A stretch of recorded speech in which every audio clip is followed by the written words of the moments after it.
Hi everyone, this is Sully from Tree Launcher. I wanted to give you a brief overview of the core features of this app. Left of the home screen, you'll find your full list of apps on your phone. The quick scroll on the right hand side lets you quickly navigate to any apps that you're looking for. If you tap and hold, that enables edit mode. Here you can do many things. You can rename apps if you want.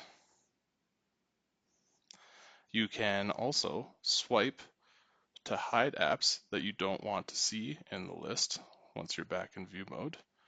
And also, you can swipe to uninstall apps.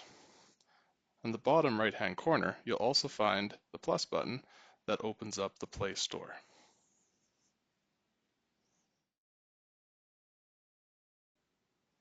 Back on the home page, you'll see that Tree Launcher lets you organize the links to your life into a hierarchy of pages, similar to a file explorer on a computer.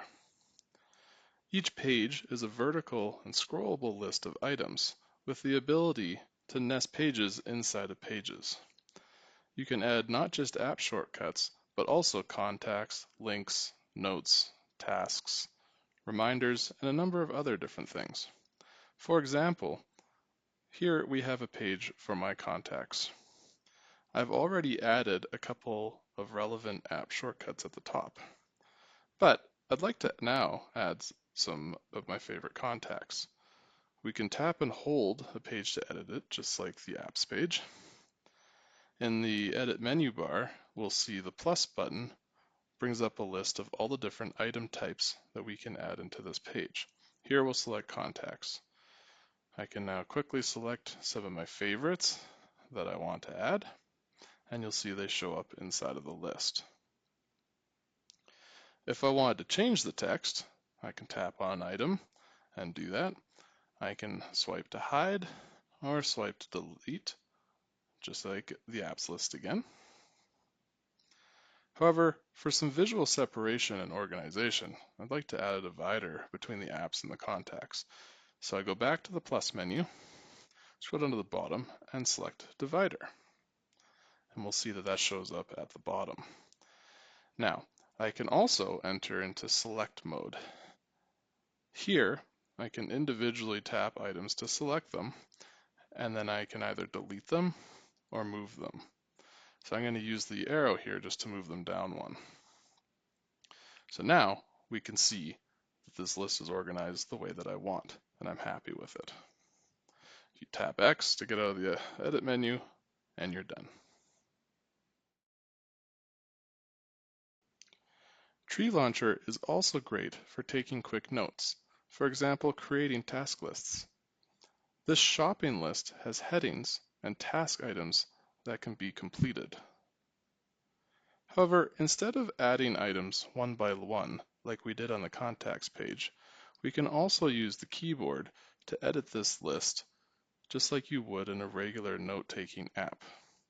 Here, we can press Enter to create a new item. We can also use backspace to delete this item.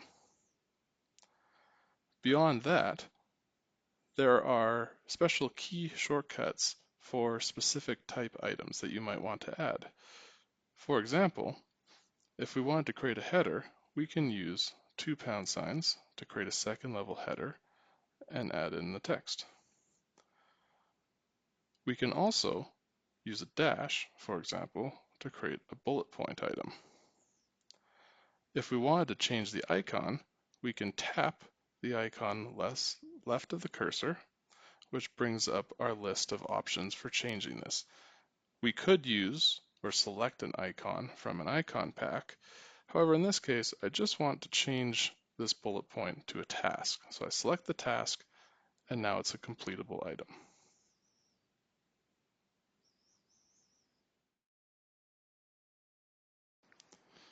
Another useful feature of Tree Launcher is the ability to track events and create reminders. I've created a page here for tracking my own personal reminders. There isn't actually anything special about an event. It's just a regular text item, but with a date assigned to it. So here, we'll use my car registration as an example. If we tap this item, We can then add a date by hitting the calendar icon. Here, I'll just assign the end of August as a date for which I should be at least renewing my registration by. We can also make this event reoccurring. We do that by hitting the recurring icon right beside the date calendar. For registration, it makes sense to assign that yearly. Then, if we also want to get a reminder, essentially by getting notification, we can also toggle that on. Here, we have a number of options in terms of when we want to be reminded.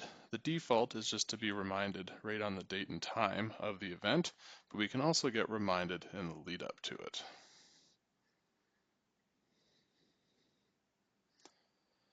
Now, back in this standard page view, each item shows the next applicable event date. If I complete a reoccurring task, for example, I just walked my dog, I can check that off and the date moves to the next date in the schedule. Thus, for a daily schedule, that slides to tomorrow now. At the top of the page, when the header is collapsed, you have the ability to switch to the scheduled view. This view fans out your schedule, showing what is scheduled day by day. So here we can swipe from this week over into next week and say, let's look at Monday. And now we can see all the things that are scheduled on that day. You can also switch into weekly or monthly views by hitting the settings icon and switching here. So now we'll see that we get to see everything within the current week, and now we can swipe in between each week.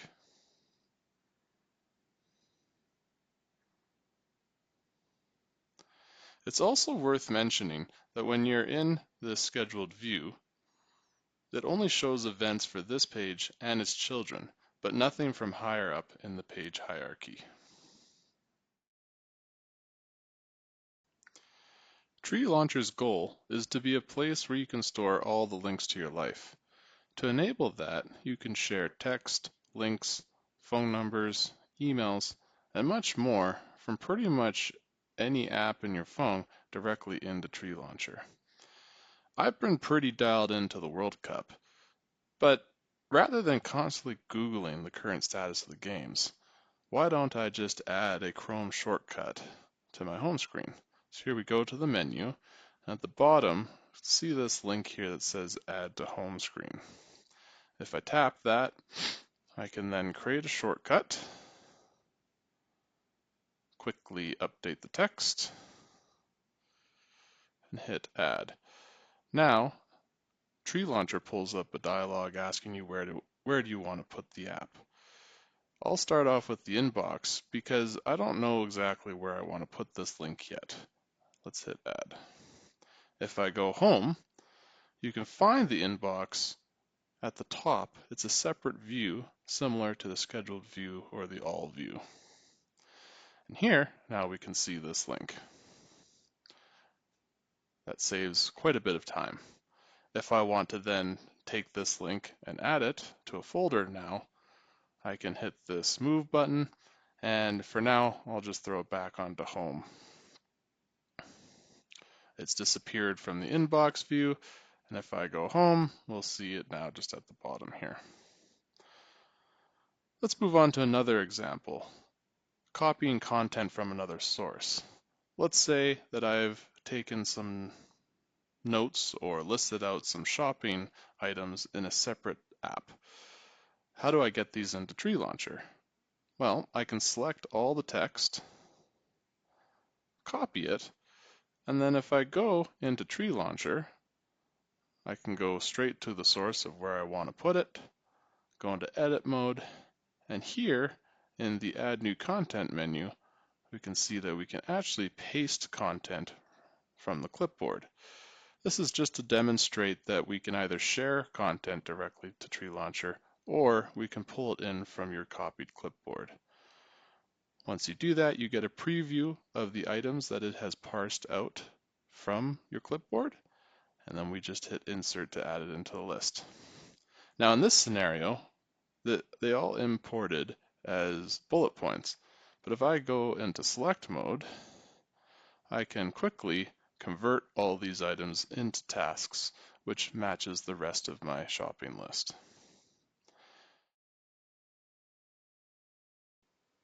What about getting your data out of Tree Launcher? Let's take a look at that shopping list again. Each page in Tree Launcher can easily be exported from the Edit menu. Down in the Edit menu bar, you'll find the Share button. The preview shows what the exported text will look like, but in Markdown format. You can now copy this text to your clipboard, you can share it to other apps, or you can save it to a file. Note, the children of any given page will not be included in that export.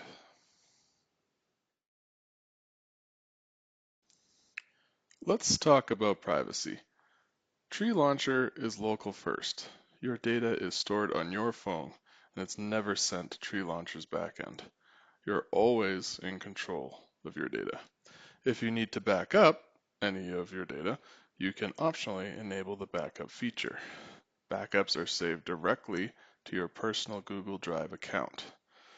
To enable backup, you can navigate to Settings and then open up the backup feature. Here, you log in with your Google account, and then you can both create and restore backups.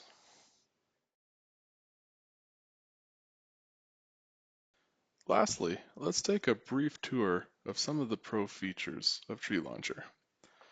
Pro lets you lock any item or folder.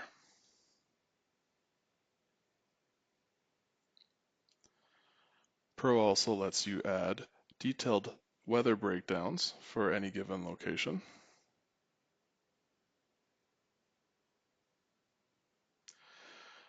You can also add collections of RSS feeds of your favorite news sources.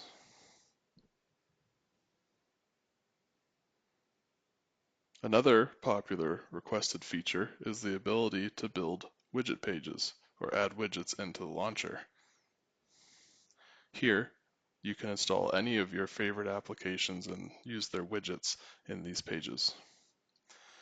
And lastly, you can use AI to create custom content to insert into the launcher.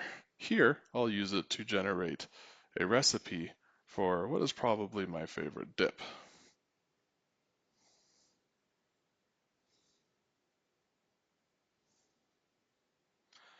This preview looks pretty good. Let's keep it. And now you can see we've got a full recipe from the ingredients through to the directions and some quick instructions on how to serve. Thank you for trying out Tree Launcher. I encourage you to send your feedback my way, whether they're bugs or potential new features you'd like to request. I'm constantly looking for new ways to improve the app. Cheers!